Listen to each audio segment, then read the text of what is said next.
Muhammad Adil Prince Dimas Siregar. Saya di sini akan mempresentasikan hasil yang saya kerjakan tentang produk hilir sawit di pembuatan sabun. Di sini optimasi proses reaksi sponifikasi pada pembuatan sabun dari minyak kelapa sawit Wetrifebrina atau Sirliana. Program Studi Teknik Industri Sekolah Tinggi Teknologi Dumai, Jalan Utama Karya Bukit Batrem 2 Dumai, Riau 28815 Indonesia. Nama Muhammad Adil Prince Dimas Siregar, NIM 190273, kelas TPHP 4C, Teknologi Pengolahan Hasil Perkebunan atau TPHP, Institut Teknologi Sawit Indonesia, Medan. Baik, di sini ada pendahuluan. Lanjut. Sponifikasi merupakan proses hidrolisis asam lemak jenis triplamidin yang bisa digunakan bahan baku untuk pembuatan sabun. Penentuan komposisi bahan baku adalah kunci dari efisiensi proses sponifasi. Untuk itu, optimasi dosis dan komposisi bahan baku perlu dilakukan dan diteliti. Sponifikasi adalah reaksi hidrolisis asam lemak oleh basa menghasilkan senyawa yang bersifat surfaktan basa dan bisa digunakan untuk membersihkan suatu permukaan benda dari kotoran. Reaksi sponifikasi antara trigliserida dan basa menghasilkan produk berupa sabun dan gliserol. Minyak tersusun atau asam lemak bebas yang terdiri dari rantai hidrokarbon panjang C12-C18 yang berikatan membentuk gugus karbosil. Asam lemak rantai pendek jarang digunakan karena menghasilkan sedikit busa.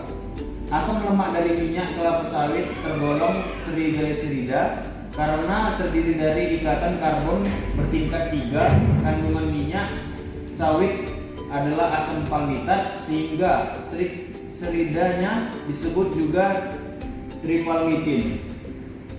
Sabun adalah surfaktan yang digunakan untuk mencuci dan membersihkan yang bekerja dengan bantuan air.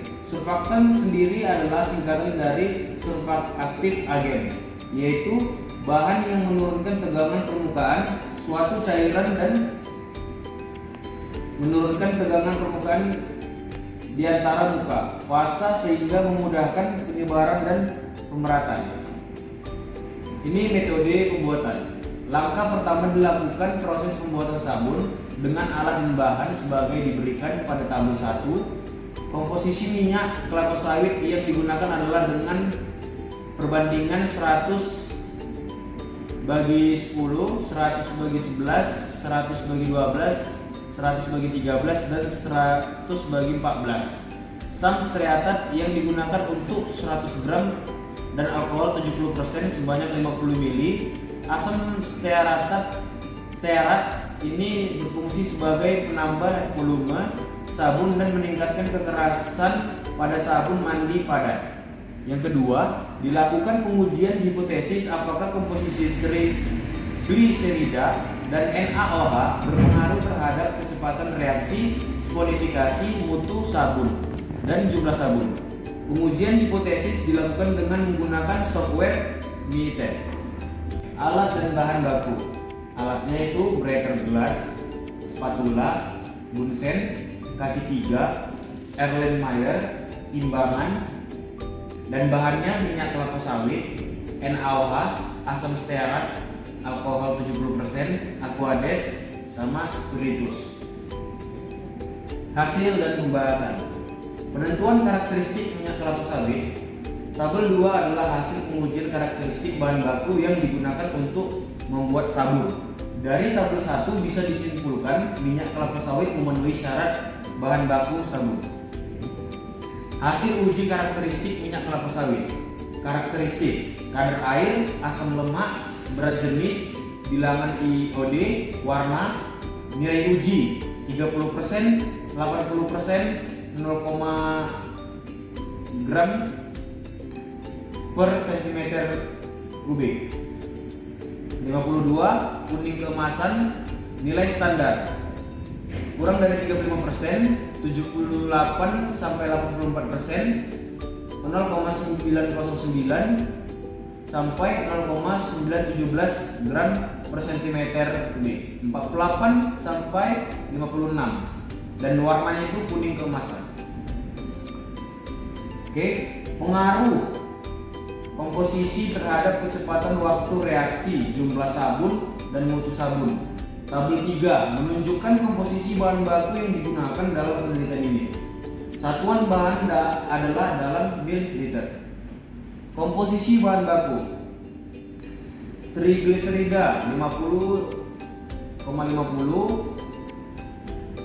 NaOH 5,5, asam stearat 50,50, etanol 50,50, dan perlakuannya 3 kali ke 4 kali dan 5 kalinya 50,50,50, 6,6,5,7, 50,50,50, 50,50,50. Hasil dan pembahasan.